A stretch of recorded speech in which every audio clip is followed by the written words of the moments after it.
Alors, ça, je peux en parler parce que je l'ai vécu. Et il n'y a pas si longtemps que ça. Eh bien, en fait, la difficulté, c'est qu'on ne le sait pas et qu'en plus, on est très, très souvent et très longtemps dans le déni.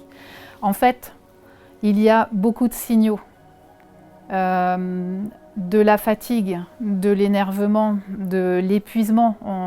On sent que son corps n'a pas la même énergie de manière globale que d'habitude. On peut avoir des difficultés de concentration également. Alors après, entre guillemets, les symptômes peuvent différer d'une personne à une autre.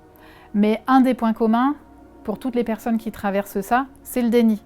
Et en fait, le meilleur signal, les 3/4 du temps, c'est la personne qui est à côté de vous, c'est votre entourage de manière générale, qui vont vous donner des points d'alerte. Alors, comme on est toujours dans le déni, on met un petit peu de temps avant d'accepter le sujet. Et une fois qu'on l'accepte, on n'est souvent pas très loin de la case trop tard.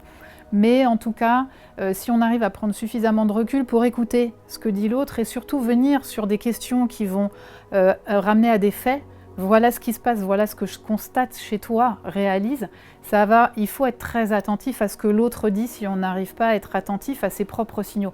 Votre corps vous le dit de plein de façons, mais en général on ne l'écoute pas et c'est ça qui nous amène beaucoup trop loin dans le burn-out et qui fait qu'on met beaucoup de temps derrière à s'en sortir.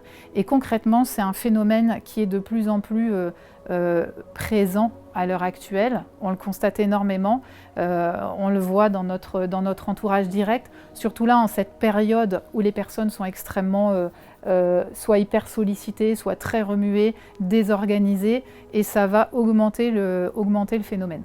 Donc voilà, pour être passé par là, je vous le dis, écoutez votre entourage.